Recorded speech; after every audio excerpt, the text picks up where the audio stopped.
When Breaking Bad first aired in 2008, everybody just knew that there was something perfect about this thrilling story about a man with terminal cancer who decided to cook meth to support his family. You know the business, and I know the chemistry. And it's still one of the most common answers to the "what's the greatest television show of all time" question. And its universe continues to be expanded through both Better Call Saul and El Camino. You tell the cops about me, and I am coming for every one of you. It's my personal favorite show ever made, and due to the masterful writing and moral depth and complexity to the characters, it's a show that I've wanted to feature on Good to Evil ever since we started the series. Which characters remain righteous, and which ones truly break bad? Tell me what you did, Walter! We're digging deep into Breaking Bad, Better Call Saul, and El Camino and finding out. I'm Kyle with Wicked Binge. Put on your hazmat suit and get ready, because we're about to cook up the purest, bluest Good to Evil yet. And just gonna say it now, spoiler alert, you've been warned. I am the danger. As usual, we've broken characters down into 3 categories: the good, the gray area, and bad to evil. Starting with the most pure and working our way down. And after much thought, we decided that the gold medal of good goes to Hank Schrader. In many ways, Hank is the antithesis of Walter White at the start of the series. Looks like Keith Richards with a glass of warm milk. He's cool, fun, popular, and successful in the occupation that he's chosen in life. He's respected, untamed, and something of a badass even in the pilot. Casually pulling out his handgun to show to his nephew kinda works as a good reflection of his character. This is awesome right here. Nice, isn't it? Confident, masculine, and maybe a bit reckless. Kind of working as the opposite to all of Walt's early insecurities. Hank is a strong male role model, as a lot of what makes him good stems from traits that are inherently, or at least traditionally, masculine. He's strong, he's a protector, and has an overwhelming sense of honor. But why does he deserve the gold medal? One could argue that Hank has issues. You ever smoke anything else, Wendy? Sausages don't count. He can be rude, aggressive, he's certainly cocky, and some people, although not me, would argue his views or jokes can be problematic. Get a photo of me with this guy, right? I'll stomp you here. But even if that is your position, most of this is surface level, in a time now where many of these character traits would be labeled as toxic in some way. The writing in Breaking Bad reinforces the reality that all of those superficial character traits don't really matter a whole lot when it comes to a person's character. I care about you. Hell of a lot. Hank is, without a doubt, the most honorable person on the show, with the biggest sense of justice. Hank's identity is built around being the good guy. He loves his wife and his family, and puts his life on the line to take down the bad guys, because that's who he is. Don't mind if I call you Hugo. Hugo? Whether it's chasing down drug dealers, cleaning up the streets, defending the innocent, or offering to take care of his brother-in-law's family after he dies. I'll always take care of your family. And yes, even going after Walt when he discovers the truth. Because you. All along it was you! Honor runs through Hank's veins. It's what fuels him, and he maintains this integrity until the very end. Even when he's looking down the barrel of the pistol that would ultimately execute him. Do what you're gonna do. With Walter White being the anti-hero of the show, Hank is definitely the hero. You're never gonna see Hank again. The silver goes to the kids: Brock, Kaylee, Drew, and Holly. Initially, I was gonna rank them as the most good because they're completely innocent and pure, but I felt as though Hank's heroism, honor, and principle is really too strong to underplay. But still, these are the most innocent characters caught up in the dark, violent Breaking Bad universe. There isn't really anything negative you can say about these characters. You're too good. But that didn't stop them from all sorts of horrific fates. Drew was murdered for stumbling in on something he wasn't supposed to see. No! No! Brock was poisoned and then had his mother killed, innocent victims of the drug trade. Not too far behind Hank, we have his partner, Stephen Gomez. another loyal and honorable character whose screen time is more limited in comparison to his partner. As a DEA agent, he's always on the side of the law and has his partner's back right up until the grim end. If we had to pick something negative out about Gomez, I suppose one could argue that he seemed to have a bit of a cruel streak when talking about the Salamanca twins after their botched assassination attempt on his partner, suggesting he'd like to end the one in the hospital room himself and also taking joy in his amputation. You gotta see what Hank did to that. Want to see? But I would even say that that criticism is a stretch, given what they did to his partner. A quick mention of Stacey Ehrmantraut, Mike's widowed daughter-in-law appearing in Better Call Saul. She is a fleeting character, but it is nice to know that she continues to keep in touch with Mike even though his son, her husband, is deceased. All I want is for whoever killed Maddie to rot in a cell for the rest of their life. Up next, we're placing Elliot and Gretchen Schwartz. Not the most interesting characters, but you gotta feel for them. Yes, they do what they can to sweep Walter White under the rug to avoid his association with their business, but it's because they don't want it to be synonymous with a meth empire. But who had virtually nothing to do with the creation of the company and still less to do with growing it. And remember, they offered to pay for Walt's cancer treatment and pledged millions of dollars to struggling addicts in New Mexico. PR move or not. He'd offered to pay for the treatment. You have to accept. Moving on to the Breakfast King himself, Walt Jr. What the hell is this? Walt's teenage son, who throughout most of the series loves his father very much. Although it changes by the end upon learning what his father has done, specifically to his Uncle Hank. Even knowing the terrible things his father did, it still hurts to watch their final phone call. Why don't you just die already? Just die. Still, Walter Jr. isn't responsible and cares deeply for the rest of his family. And we can't forget the touching moment during season 1 when he set up the website to help fund his dad's cancer treatment. I appreciate it. I really do. Carmen Molina is next, the assistant principal at the high school Walter taught chemistry at. She attended Walt's 50th birthday and was very understanding and supportive of his medical leave. Mr. White is feeling a little under the weather this morning. All in all, she seems like a compassionate person with her head screwed on right. And Walter shot his shot, but she wasn't having it. Hey! Walt, what's wrong with you? Next up, we have Andrea. Talk about a needless victim of the drug trade. Andrea wasn't without her faults. She first meets Jesse in Narcotics Anonymous and has a history of addiction. Honestly, I don't want to be here. But people make mistakes, and Andrea has clearly bettered herself to take care of her son Brock, who she mentions she would die for. I take care of my baby. I'll do anything for him. Additionally, she helped Jesse avoid a relapse and see the potential within himself. Now let's mention Jake Pinkman, Jesse's brother. He appears in a single episode of Breaking Bad and is briefly mentioned to be in London on a band trip in El Camino. Can I say hi to him?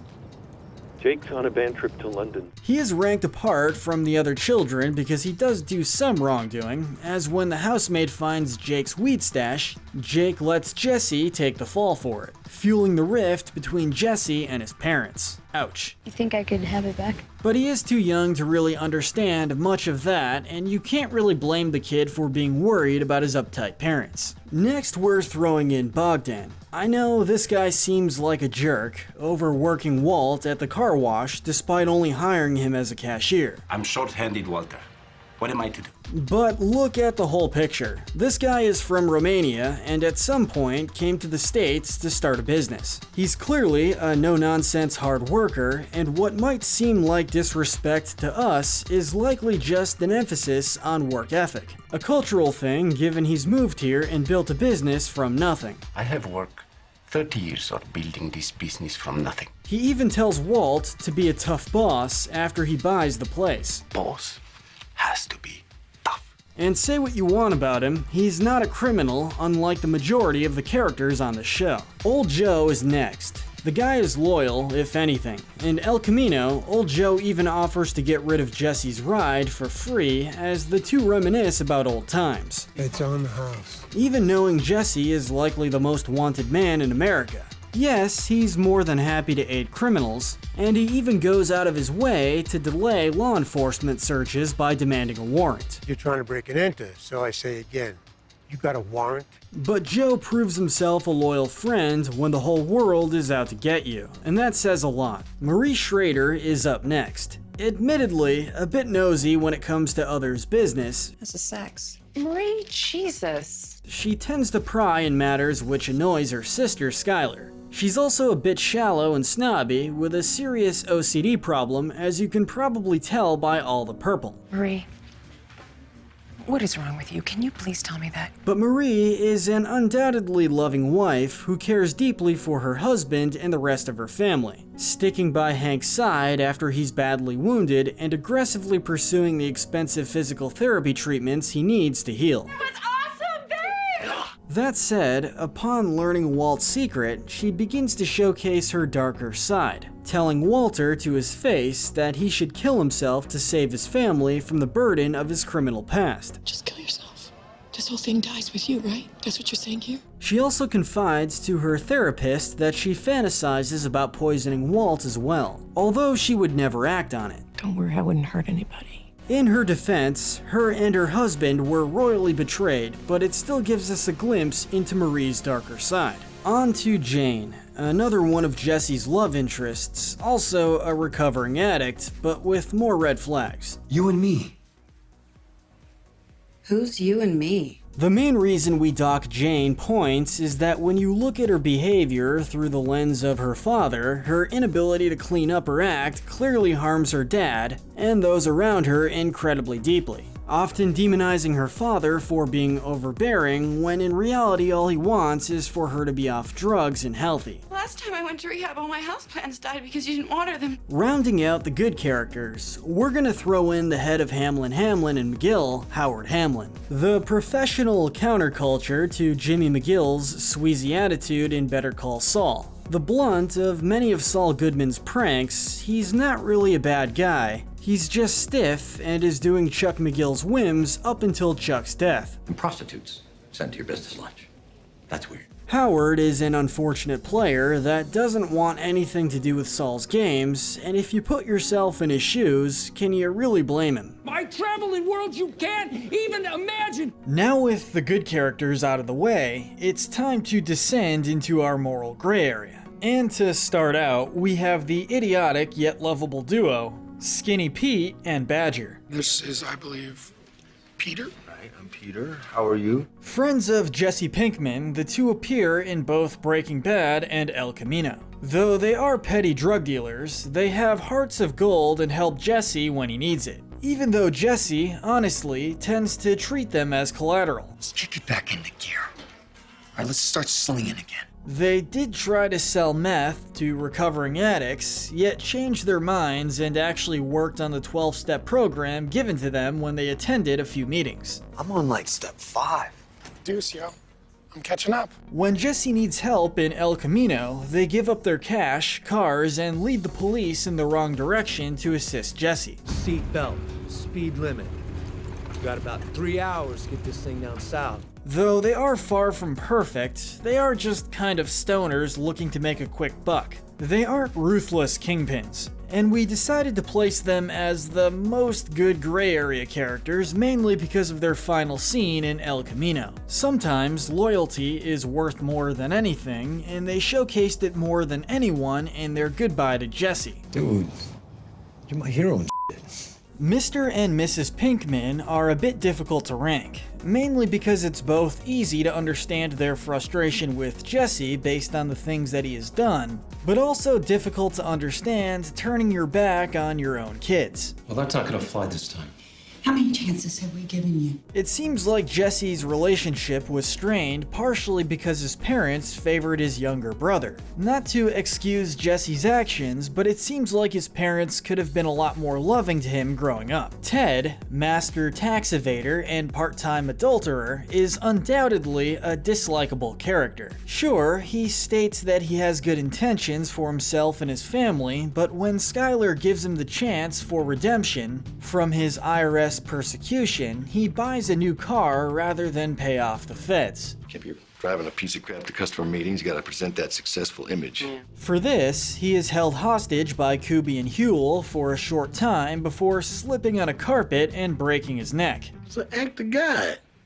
Ain't no accounting for no actor guy. He's not a very good guy, but he's not the Voldemort of Breaking Bad. If anything, he's the Diet Coke of villainy. Moving on to the other friend of Jesse Pinkman, Combo. You got any other refreshments? He's listed apart from Skinny Pete and Badger because he didn't get that added kick of redemption in El Camino, like the other two did, since he died way earlier. Combo rang me before it went down, said a couple of dudes were mad dogging him. He does mention that he was just looking for easy money and didn't stop to think of who he was hurting. I got a bad feeling, man. I need some backup. Gale, you were strange. A good strange, maybe, but you were strange. Gale was Gus Fring's first pick for the role of meth chemist, which we know from his cameo in Better Call Saul. He is a quirky, easily manipulated cook that sees cooking meth as a service the people need, and not anything immoral, which is an interesting moral stretch to say the least. At least with me, they're getting exactly what they pay for. Other than that, he doesn't hurt a fly and is a passive character until he finds himself passively on the wrong side of Walter White. He's killed by Pinkman in order to secure White and Pinkman's longevity to Fring.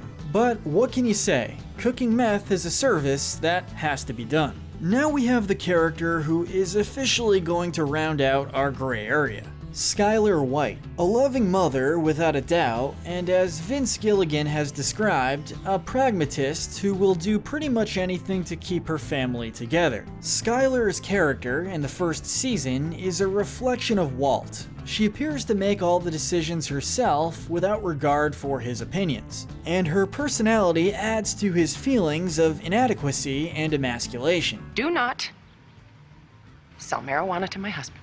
But she does stick with her husband throughout the worst times, including cancer, and does everything she can to navigate the family through it. Now, when she realizes that her husband is cooking meth, morally speaking, you can likely commend her loyalty to her family, which she's desperate to protect. We don't want to draw any unwanted tax attention. But at this point, she also becomes a criminal as well, which definitely docks her some points given what Walt is responsible for. Skylar ultimately works to launder the illegal money. Maybe you could start thinking about an exit strategy. There's also getting back at Walt with the relationship with Ted, as well as that morally reprehensible blackmail tape plan against Hank in Season 5. Showed me just how much money even a small meth operation could make. In fact, I would argue that that tape really drops her character, morally speaking, quite a bit. Overall, Skylar's hands are far from clean. This is a person. A person that is a threat to us. And with that said, let's get on to the truly bad guys. It's probably not surprising that this section of our list is pretty stacked.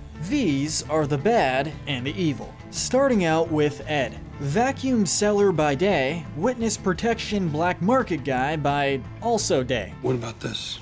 I'll Photoshop that out. In Breaking Bad, he successfully moves both Walter White and Saul Goodman into hiding for a price. In El Camino, we see that his prices are firm, incredibly firm. He is a stickler, as Pinkman comes just barely short of the money Ed asks for, so he calls the police on him. I'm beginning to feel threatened. He also charges a lonely Walter White 10 grand to play cards with him, which is really sad. Illegally smuggling wanted men isn't generally considered to be righteous, so we've made him the first character truly on the dark side. Lawson is Albuquerque's premier illegal arms dealer, and he aims to please. Either way, you're gonna want to practice your draw. A lot. Pun intended. He's good at his job, he doesn't ask questions, and he makes happy customers out of Walter White, who he sells a snub-nosed revolver and M60 machine gun to, and Mike Ehrmantraut, who he sells a sniper rifle to in Better Call Saul. Can't get more dependable than a wheel gun. Selling guns and ammo is not immoral, but the fact that he deals exclusively to criminals, well, that crosses the threshold of bad. But you gotta love his products. I prefer the feel of leather. Old school, I guess. Chuck McGill, the now deceased brother of Saul Goodman, did not like his brother very much, and that's putting it lightly. The two were diametrically in complete opposition to each other most of the time. He covered his tracks. He got that idiot at the copy shop to lie for him. He claimed to have had electromagnetic hypersensitivity, more commonly known as a case of the crazies. It's a physical response to stimuli. It's not a quirk. He is a sucky brother in his attempts to undermine Saul, and taunting and blackmailing his family certainly isn't going to make you any friends. Huel, the not-so-gentle, reasonably happy giant that makes appearances in Breaking Bad and Better Call Saul, is a hulk of a man that serves as a bodyguard and chore boy for Saul Goodman. I gotta do it, man. And he does get into his fair share of unethical situations, such as lifting the ricin off of Pinkman to help poison Brock, and accidentally assaulting a police officer in Better Call Saul. He's a cop. The second half of Saul Goodman's associates is Patrick Kuby. He is notable for conning Bogdan into selling his car wash for the price that Skyler specified, pulling a not-so-convincing truck breakdown to assist Walter White in robbing a train, and accidentally paralyzing Ted from the neck down. I was just driving down the road, all of a sudden the old cow just bellied up and died on me. As of now, unlike his buddy Huel, Kuby hasn't appeared in Better Call Saul, but you never know. She said Pinkman's not in their system, so the cops don't have him. Yet. The legal bride of Saul Goodman, Kim Wexler, deteriorates in morality as Better Call Saul progresses, eventually to a point where her ideas start to startle Saul in the pure outlandishness of them. Namely, their playful banter about how they could destroy Howard Hamlin together turns into a serious discussion on her part to frame him and force a resolution of the Sandpiper case. At the end of it, he might never be able to practice law again. She also aids Jimmy in mail fraud for the sake of Huel, and the two also sabotage blueprints and steal tequila from an obnoxious guy named Ken. What is this right? Now, she's not the worst person, but the fact that she is not mentioned in Breaking Bad suggests that for her, things will only continue to decline in morality. How many of these has she had? I am just getting started, baby. Finally, the fan favorite that was marked for death in Season 1, yet lived on long past his expiration date, Jesse Pinkman, is next. He could be arguably the central protagonist of Breaking Bad, and is unarguably the protagonist of El Camino. If I don't get this money, I am dead anyway. And look, we get it. Jesse does have good in him. He has a heart, but we have to rank all of his actions and see how they weigh. You and me, coin flip is sacred. So let's break things down. We can't gloss over the fact that Jesse is the first on this list that has actually committed murder. 5 times. However, 4 of those could be considered self-defense. He kills Joaquin Salamanca, Casey, Neil, and of course, Todd. Granted, executing Todd may not have been legal self-defense, since Walt had pretty much disarmed everyone at that point, but who could fault him for killing the sociopath who enslaved him? So, good behavior, right? But then there's the unarmed Gale, who he shoots point blank. He also co-created a massive meth empire, which presumably created all sorts of terrible problems for the people that meth was sold to. Money!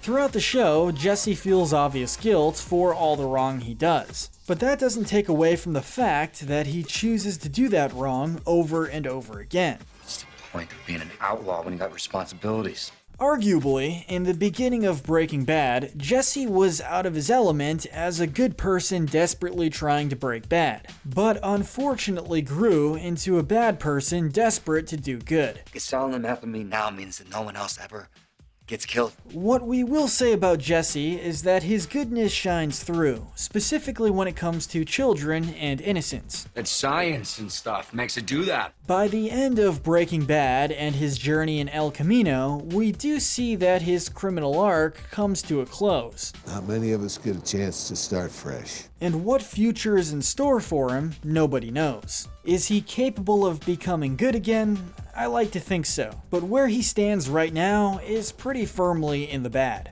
Now, the Jesse Pinkman of sorts of Better Call Saul, Nacho, is the reluctant criminal who really doesn't know what he's doing. You red, you die. He wants out of the drug trade and is scared by the things that he has seen, but doesn't know how to do it. Once Hector threatens his father, he switches out his heart meds, causing a stroke. Nuestro tío.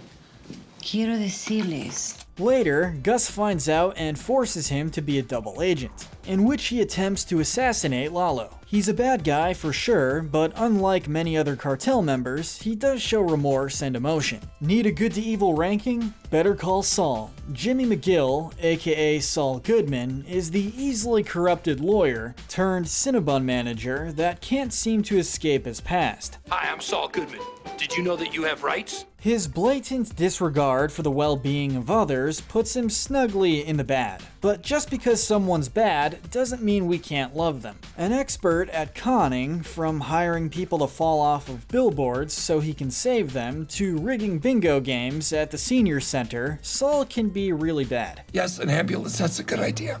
But between these things, he does do actual lawyering. He helps elderly people stop getting overcharged, he gives up his share of the settlement to make things right with Irene, and he tries to make amends with his brother Chuck after HMM forces him to retire. He's in the law business for himself, yet the viewer can still feel empathy for him, making him another ideal, good, bad character. I'm not your marriage counselor. You're professionals. Act like it. That being said, Saul is a selfish guy, and he knowingly works with the worst of the worst, as long as they pay him. Let me make some calls, see if I can get you a meeting. Now then, on to my personal favorite character, Mike Ehrmantraut. Let's get this out of the way. Mike is cool. Easily one of the coolest characters in the series universe. Say it. I woke up, I found her, that's all I know. Appearing in Better Call Saul and Breaking Bad, he also appears in El Camino during a flashback. He has an apathetic approach to how he values human life. And ever since killing the corrupt officers who killed his son, he has been on an all-out murder spree of sorts, killing anyone who could inconvenience him. Are you ready? This is Mike. He was associated early on with Saul Goodman as a man who could get things done. There is no denying that Mike is bad, but I really don't want to call him evil. Forget your handcuffs? Because in reality, Mike is just a broken man. He's clearly someone who has tuned out his emotions out of self-defense after the tragedy of his son's murder. He was the strongest person that I ever knew. And because of this, has become a highly efficient killer. Truthfully, even if Mike had not been killed by that a-hole chemistry teacher, things were just not destined to work out for him. Let me die in peace. As cool, calm, efficient, and collected as he was, when you watch the events of Breaking Bad, knowing the events of Better Call Saul, you realize that there was just no fixing Mike at that point. I would argue that Mike is probably the most tragic figure in the Breaking Bad universe. But with all that said, even after the death of his son, some good shines through in Mike's character. He's clearly doing what he does so that the money would go to his granddaughter, and periodically he does offer helpful advice or assistance to younger criminals like Jesse or Nacho, likely because he sees some sliver of good in them. Kid, just look out for yourself. He also demonstrates loyalty, specifically when he refuses to give up his list of names to Walt because they're his guys. I want those names, Mike. You owe me that much. I don't owe you a damn thing. Casey is the first of two characters on the list who exclusively appear in El Camino, and makes no other appearance in the greater Breaking Bad universe. No crazy in this house. Perfectly normal. Disguised as law enforcement, he and his partner Neil go to retrieve money from the now deceased Todd's place and find Pinkman there. There's only one choice here, buddy. And you know what it is. Jesse gives them 2/3 of the money before coming back to their welding shop and asking for more. Pinkman shoots Casey in the head, ending his life and launching him through a vending machine. Casey is an absolute scumbag, but not quite as bad as his partner. Come on, man, I didn't mean this. Casey, shut the up. Tortuga shows up pretty briefly, but his shocking death will be forever remembered by fans of Breaking Bad. Tortuga means turtle. That's me. He's an undisputably bad person since he's a member of the cartel, but we can't help cringing at his grisly murder at the hands of the Salamanca brothers. His head is affixed to a turtle for working with the DEA and used as an explosive to kill DEA agents. Hey! Welcome to... Honestly, what a way to go. To enforce his rules, Gus Fring hires two men, Tyrus and Victor, to keep his business in check. Yo, you the new guy? Yeah. Both make appearances in Better Call Saul and are pretty intimidating and willing to do whatever terrible things Gus asks. Watch me.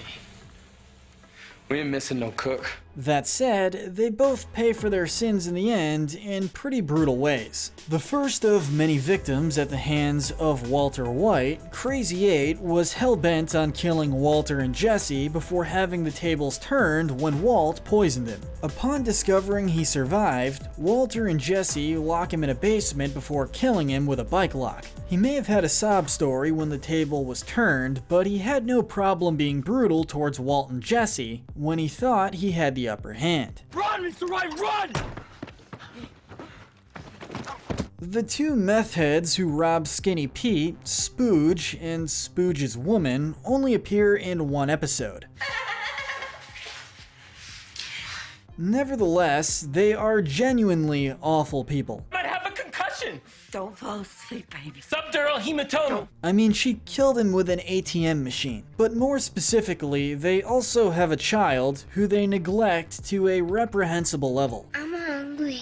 Luckily, Jesse saves the day, and upon leaving their home, where he was held captive by the two, calls the police to come pick up the boy. You have a good rest of your life, kid. Maybe the only female character who can be written off as entirely evil, I'd argue, is Lydia. She's a pretty awful human. Don't people get killed in prison all the time?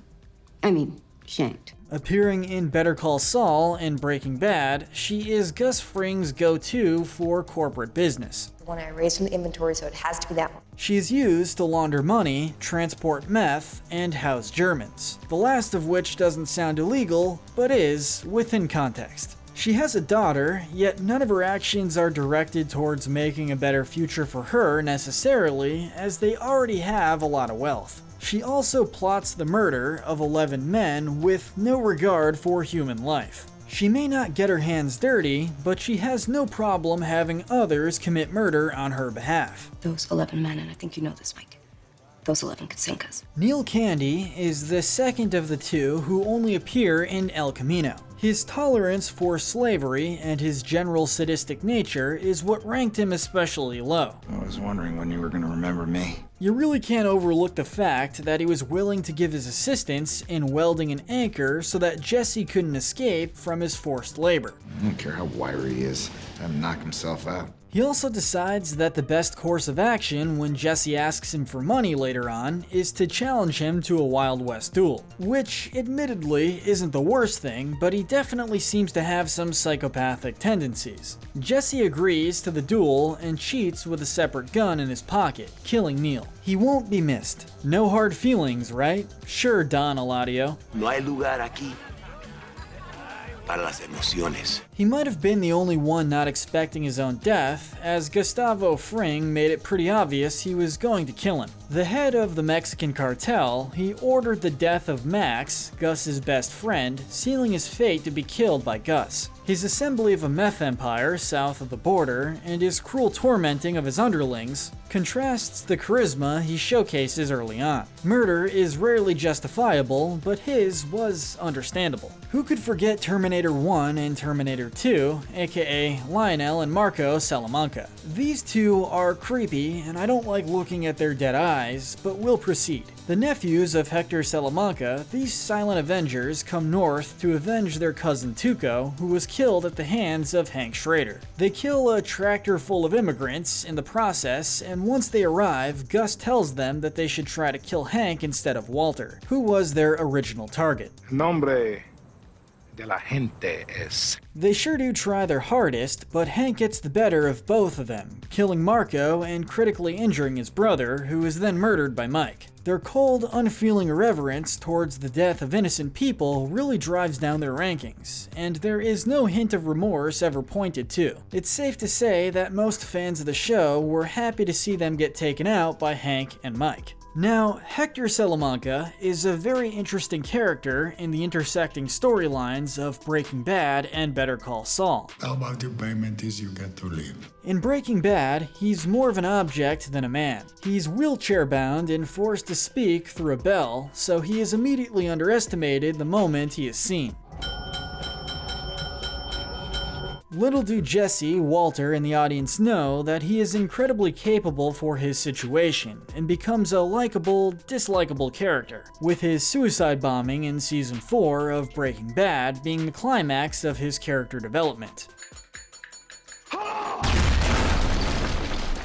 We learn that he is a cruel underling of the Don in Better Call Saul, and that he has a burning pride for his family name that supersedes all loyalty to the cartel. He kills and tortures several innocent people for little to no reason, and kills his own ice cream truck driver for insolence. What a mean old man. We will, however, give him a couple points for how he values family, even if he does show it in some pretty messed up ways. La familia es todo.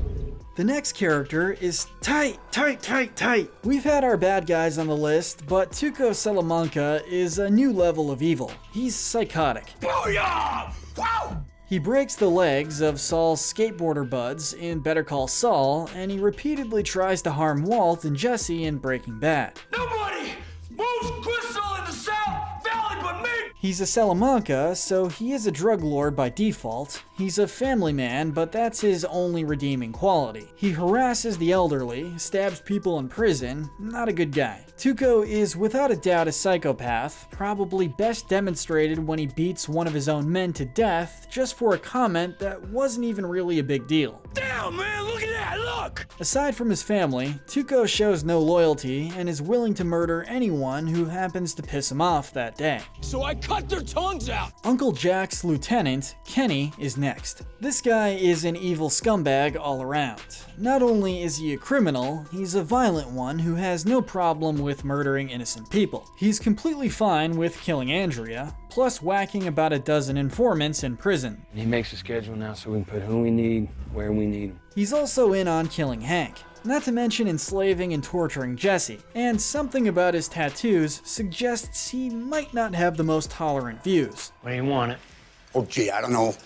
Anywhere but my living room? His brutality is especially evident when we see his brutal treatment of Jesse Pinkman when he's held captive. Overall, the man is a total piece of trash. But he does have good taste in shotguns though. Lalo Salamanca is a sadistic maniac that takes a little too much pleasure in torturing and killing people, appearing exclusively in Better Call Saul, though he is mentioned in Breaking Bad briefly. He starts to run the Salamanca business up north after Hector's stroke. Lalo didn't send you? No, Lalo! His servitude for the cartel is unwavering, and his craftiness makes him a worthwhile foe in combat. At the end of Season 5, he narrowly escapes assassination and murders all of the would-be mercenaries in cold blood. Y les vas a decir que fue un trabajo difícil. It'll be anyone's guess on how he plans to retaliate against Saul, Mike, and Gus in the coming season. Now, where would we be without everybody's favorite Chilean drug kingpin, Gustavo Fring? Gus starts off as a seemingly soft-spoken businessman before having his dreams crushed by Don Eladio. After that, it's all downhill as he becomes a calculating meth machine with a knack for the trade, evolving into an incredibly powerful and careful drug lord with little tolerance for insurrection. Explain yourself.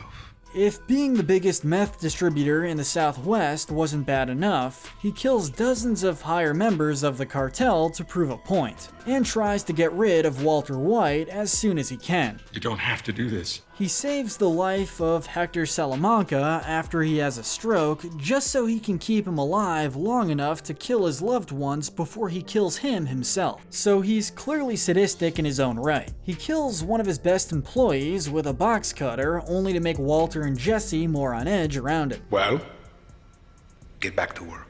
And he also threatens to kill Walt's innocent family, including his infant child. And based on what we've seen, this is in no way an empty threat. I will kill your infant daughter. Gus is a cold-as-ice murderer who will kill anyone who gets in his way. You are mine. I am the one who ranks, and I think it's about time to rank the one and only Heisenberg, Walter White. I am the one who knocks. Walt is the perfect example of good intentions gone awry. With his earnest endeavor to pay for his cancer treatment through small-scale production of methamphetamine directly and indirectly resulting in the deaths of over 200 people throughout Breaking Bad. You pull that trigger, you never. He starts off as an all-around mediocre but lovable man, and his descent into the evils of the drug trade is both sad and subsequently badass to witness. Remember how we said that Jesse started out as a good character who was desperate to break bad, and then ended up as a bad character desperate to be good? Well, Walt ended up a bad character who continued to outdo himself with evil. He lets preventable deaths happen, sells out his associates when it's convenient, and his entire character can be summarized in one word: greed. I'm in the empire business. When the money starts to pile up, he doesn't really care about his family or his cancer anymore, he only cares about himself, and this is personified in the increasing reckless actions that he takes to make himself more powerful while hurting the people that he loves. He put a knife on my mom, he attacked her, he's dangerous. He claims to be doing it all for his family, despite the fact that the job he has is tearing his family apart, and in the last episode of the show, he admits what the audience knew all along. He didn't do it for his family, he did it for himself. I did it for me. If we really dive into the list of Walt's evil deeds, we'd have to include poisoning Brock, allowing Jane to overdose, and then gloating about it to Jesse, right after he handed him over to a violent gang to torture information out of him. I watched her overdose and choke to death. He set off a bomb in a nursing home, he set up the murder of 9 inmates in prison, all to stop them from offering testimony against him, and killed Mike. I just realized that Lydia has the names I can get them from her. He also tried to blackmail his brother-in-law, not to mention building a meth empire that likely destroyed countless lives. I guess on the good side of things, selfishness aside, Walt did care for his family, even if he was the one who destroyed it. If you thought that Walter White would be the bottom of the list, well, you thought wrong, because at least Walter cared about his product or something. Uncle Jack is a cold, psychopathic, swastika-tatted, murdering scumbag who's willing to enslave people, torture, and kill innocent civilians. No hard feelings.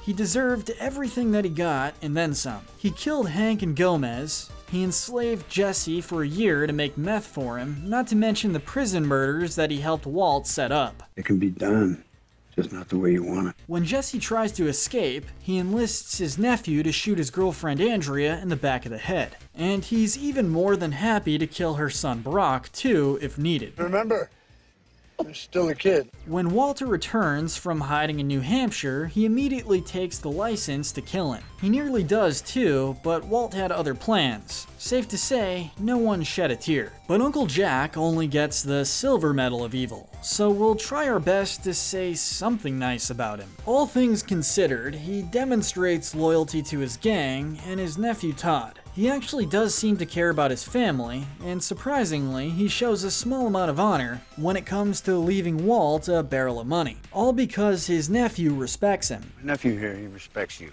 But that's really all we got for good things. So with that said, let's move on down Jack's family tree and get to the gold medal of evil. Todd, the nephew of Uncle Jack, not surprisingly, is our pick for the most evil character in the Breaking Bad expanded universe. Oh, she didn't do anything to me.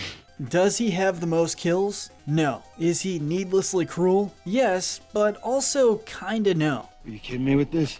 Given he doesn't really demonstrate sadism in the sense that everything he does is kind of because it has to be done, not because he enjoys any of it. Please don't, make me feel worse. Granted, when we say it has to be done, it's by his own standards. But more importantly, what makes Todd the most evil character on the show is his utter lack of emotion that he has when killing people. He's absolutely a sociopath. He routinely kills innocent people, including children, with no emotional reaction.